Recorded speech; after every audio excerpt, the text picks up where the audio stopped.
The last several years, we've spent living and traveling on a sailboat. We recently bought land in Michigan, traded our heavy monohull for a light, fast, trailerable trimaran, and are now pursuing the dream of having it all.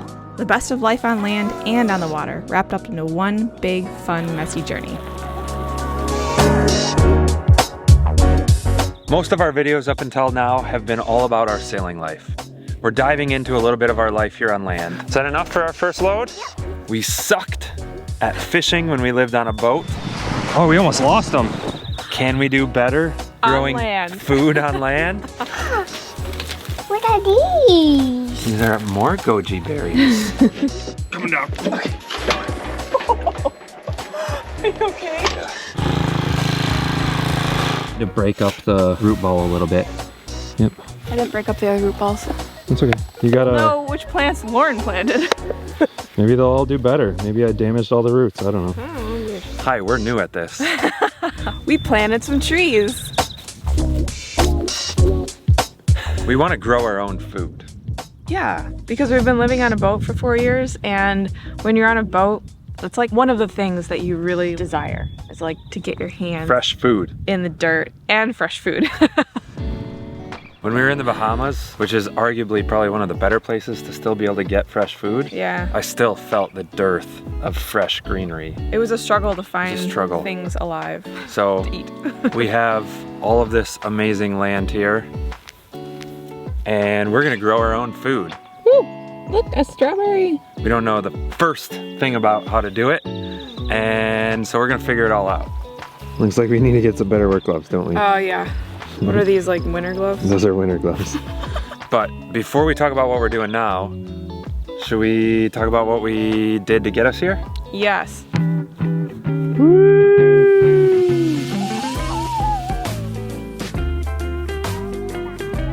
Love. Yeah. This is a groundbreaking for the beginning of the rest of our lives. Wow. Right? Made it! I mean, like, look at this place around us. We're standing in the spot of our second apple tree on, what is this, May 8th? This is what this place looks like today.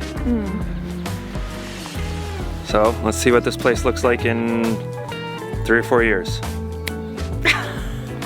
So this isn't 4 years later, this is 1 year later. But look at this garden. And we'll show you all of that. But first I want to talk about our sponsor, AG1. So wait a minute, Kirk, you might be saying to yourself, you're standing in a garden. Aren't you supposed to be harvesting all of your foods, getting all of your nutrients and everything from your own land? Well, yes, that would be awesome. But this is about the extent of our harvest thus far.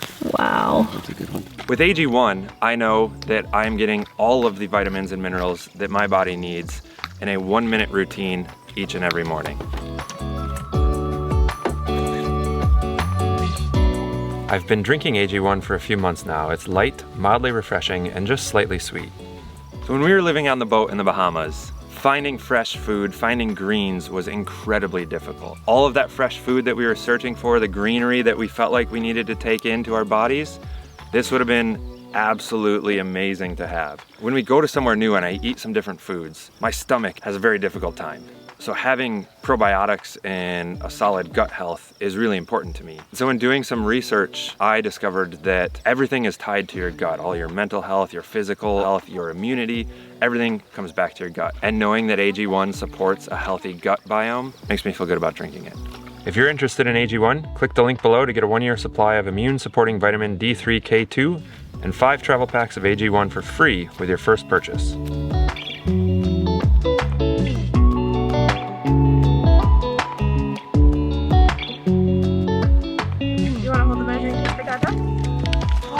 Come here, babe. Hold the whole thing for me for a minute.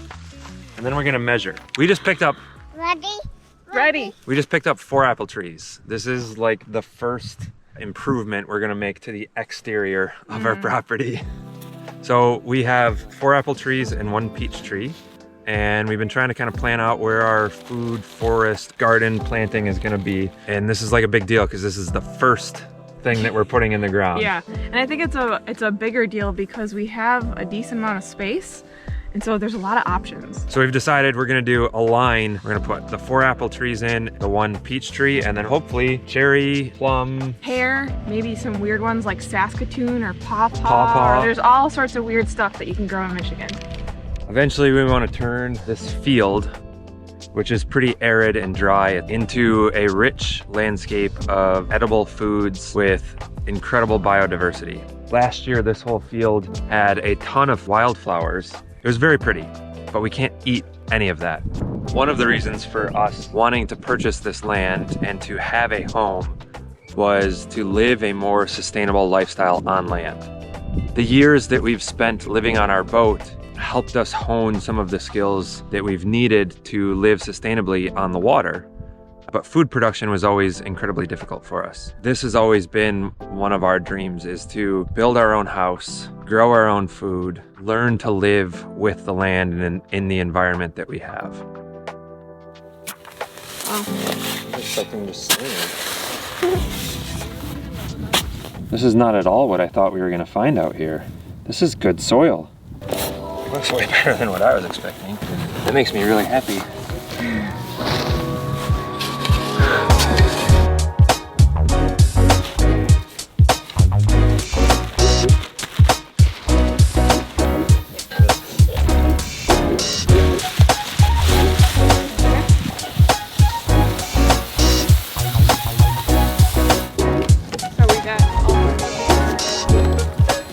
So we're planting bare root trees today. 5 of them, and I have to remember how to use a shovel. Well, you should use the big shovel, I think. Yeah? Okay. Kirk, we lived on a boat for too long.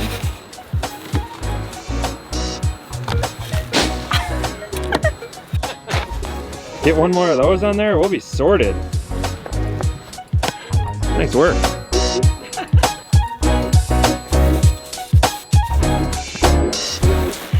I got a mix of everything, because I didn't know what was best. So we're mixing pine bark mulch with cypress. No, cedar. It smells so nice.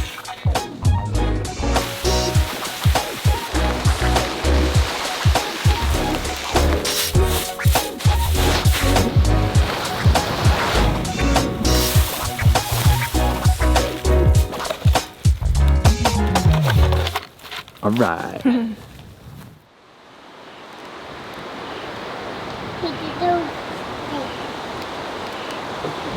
What are you, Mama?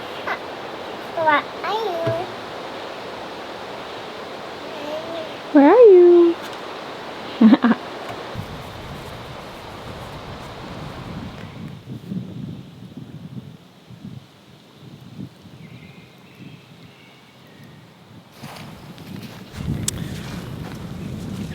Today is fence building day.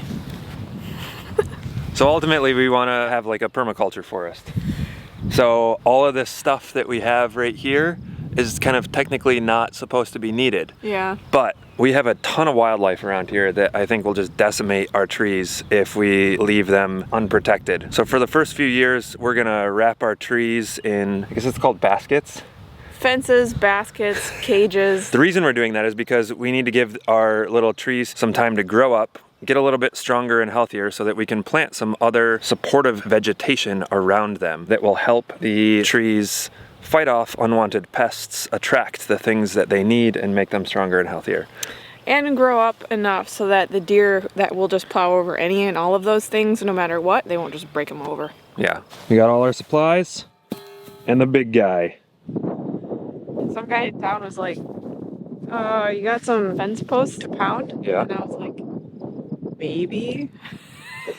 Like, what else would we be carrying this thing around for? We're gonna break into a store somewhere. Better watch your back. So what's the process? All right, so after doing a stupid amount of research on YouTube, trying to figure out how big of a fence to make. It's like a new CrossFit workout you're doing there. The larger you get, then the deer are tempted to jump in. If it's too small, then they might be able to Nibble. just like lean over and get at the tree. So there's a happy medium in the middle there. And these are 50 feet. We're gonna basically divide them into 3. So it's about 16.5 feet per basket.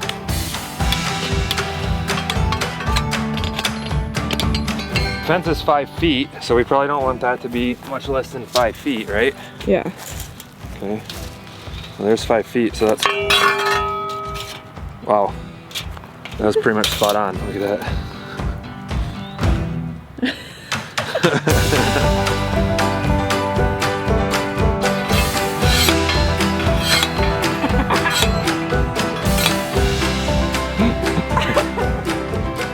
I think that's it, right? I think so. Yeah.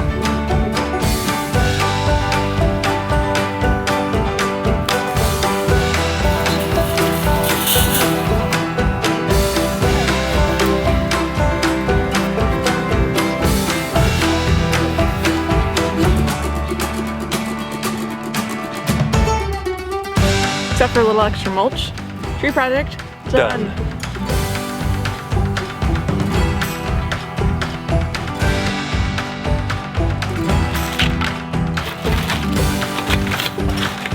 All right, let's do it. We just planted 7 fruit trees, and now we're leaving for a month. So, We need to make sure we have live trees when we come back. yeah, let's go install some drip irrigation.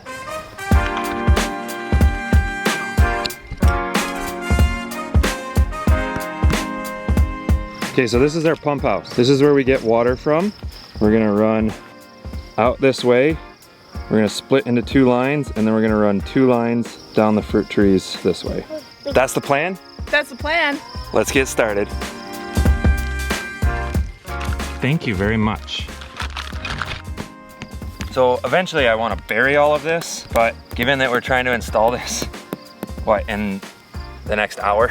Yeah, pretty much. And we have 2 days to kind of test it. This is gonna be temporarily above ground. This is triage here. Yeah, especially given the state of our trees now. Oh man.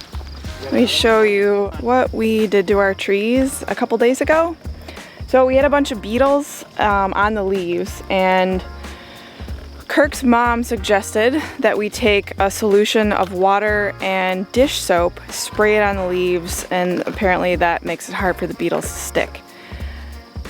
We were pretty sure that the spray bottle that we had was a dish soap solution. Both of us smelled it, we shook it around, we're like, yeah, that looks like Dawn. I don't know what it was, because now the leaves look like this. Fortunately, that was the worst one. That was the Honeycrisp. The other ones don't look so bad. This. Yep, we're gonna put that on.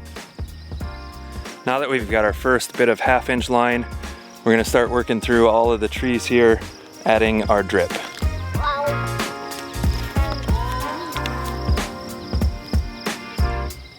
Taking picture free. Good job. Taking picture free? Tree. Tree. Oh, of the tree. More hot water in that next time.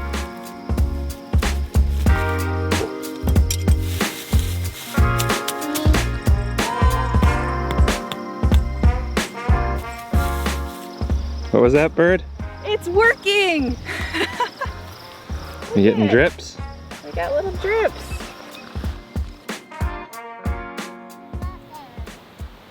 Well, so overall, Yeah, I mean, they're alive. yeah, we left for like 5 or 6 weeks right after planting them, which is maybe not the smartest idea. And we quick rallied the weekend before we left to put in this entire watering system. Automated it all, got the filters, all the connections, all the pieces. I'm super glad we did because they're alive. They are alive, yeah. So that's it for last season. We planted 7 fruit trees, built fences, set up irrigation, and right after that, we ended up finding our new trimaran, shifting our focus on getting her ready to splash. Fast forward to spring of this year, and we dive headfirst back into the garden.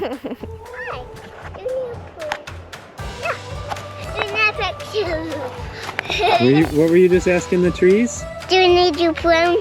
Do they need to be pruned? Yeah. And what'd they say? They said yes. All of them? All 7? Hi. Do you need to get pruned? Hi.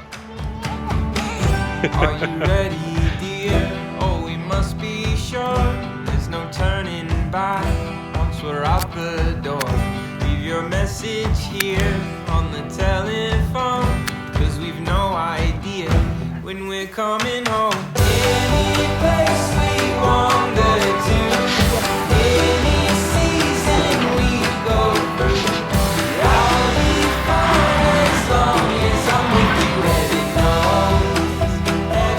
So we just got deliveries of both mulch and dirt so that we can plant these 100 or so berry bushes that we just ordered. Oh my goodness.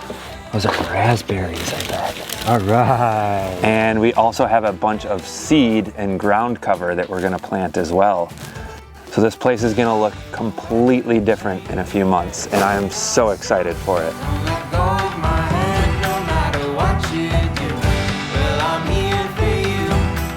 You wanna go for a ride in the wagon? Yeah. Hold on tight. Oh boy. Good. There's a one. Yeah. Here we go, babe. Is that enough for our first load?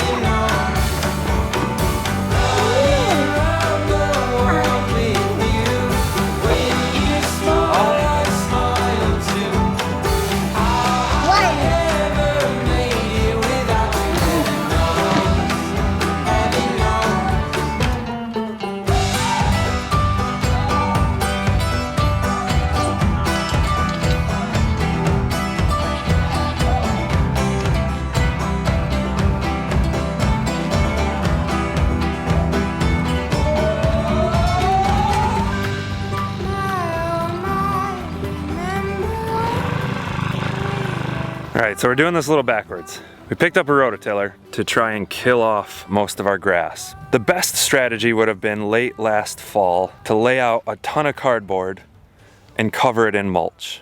And over the winter, the cardboard would break down, it would kill all the grass, bacteria and little bugs and everything would come and decompose the grass and the cardboard, and we'd be left with a nice, somewhat more fertile soil this spring. And we didn't have the luxury of time and pre-planning, and we're learning.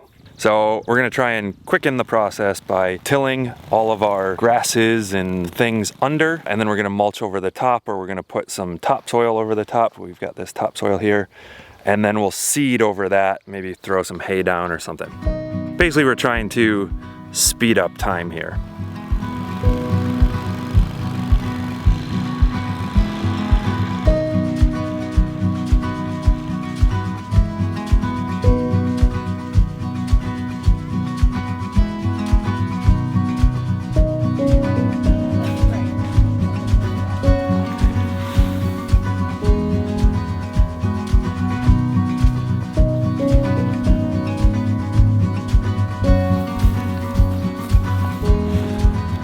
Look at how far that one's gonna get us. Yeah, that's sweet.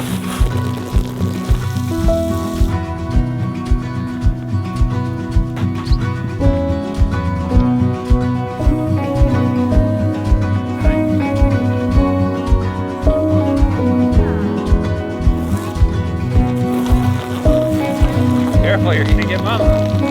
Oh shoot, don't get the camera, babe.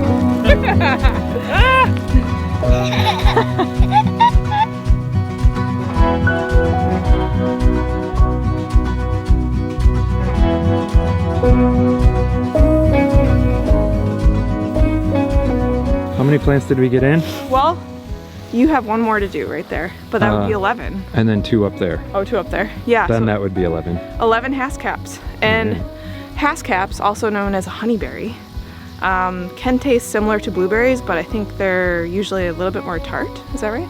I don't know, I think so. I think so. We're gonna have a lot of them, hopefully. We are gonna have a lot of them. Whether we like them or not.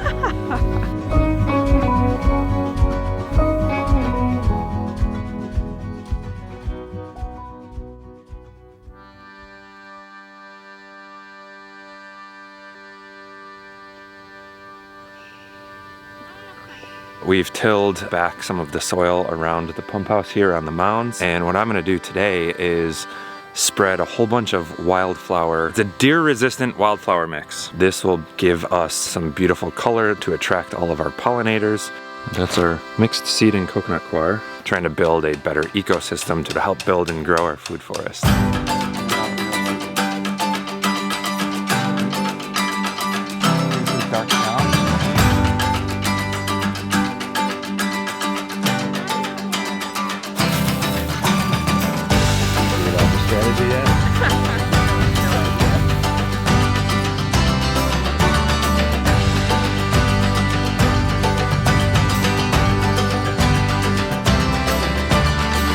right, time for a little update. So we've got all our plants laid out now. We've done our wildflowers next to the pump house. So we're gonna have a little raspberry thicket here. We've interplanted the rest of our haskcaps and gooseberries there. This little row right here, we're gonna do our goji berries. And then way down at the end, lingonberries. So we got everything kind of spaced out. The next step is to get everything dug in, get some mulch over the top, and then we're gonna start seeding and laying out straw in all of the areas that we haven't planted anything yet. We're putting down a blend of clovers and legumes and a seed mix basically that's going to fix nitrogen in the soil around everywhere that we haven't planted. Be good green ground cover, green mulch, and something that we hopefully don't have to mow. We don't want to mow around all of this. We don't want grass. We want a nice green lush layer covering the ground that isn't going to grow too tall and compete with all of the rest of our berry plants that we've put in here. So that's the next few steps. We freaking killed it today.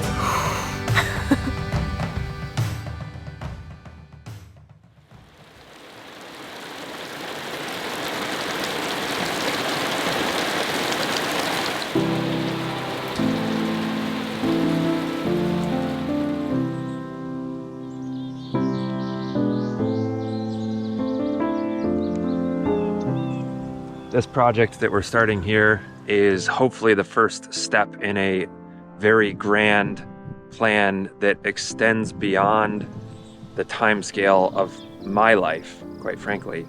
I hope that the start of what we're doing here today carries on into becoming a sustainable food forest for Renata and her kids someday. Hi.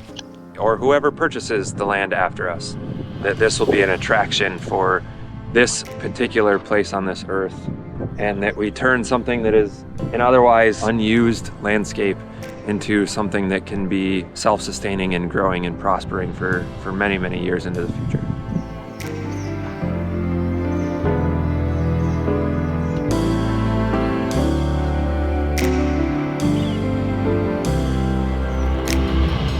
How to unfold when this night is so tight. Each step is chosen to reveal the light. Days left wondering, am I back here again? The shadow inside, waking your soul. What's mine is lost to time, our home is in the space. The birdie walks the line, just use those wings and rise. Moon mother, open your eyes. Moon mother, this magic's just begun. Moon mother, reach for my heart, so I can feel this essence.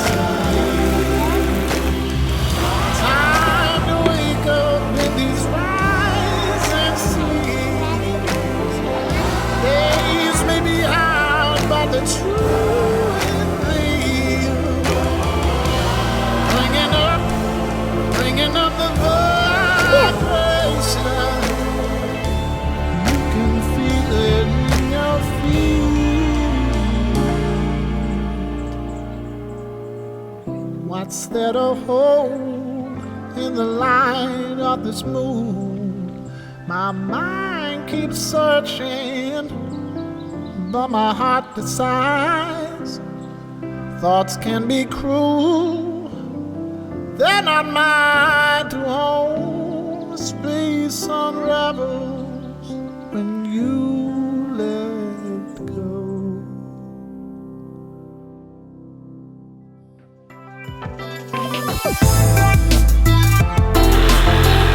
This lean-to behind me is a real piece of work. But the reason I'm working on this and the reason I'm excited about it is that I have to completely reshape my dagger board, rudder. We're gonna be doing some big glassing projects, and this is gonna be the perfect space for that.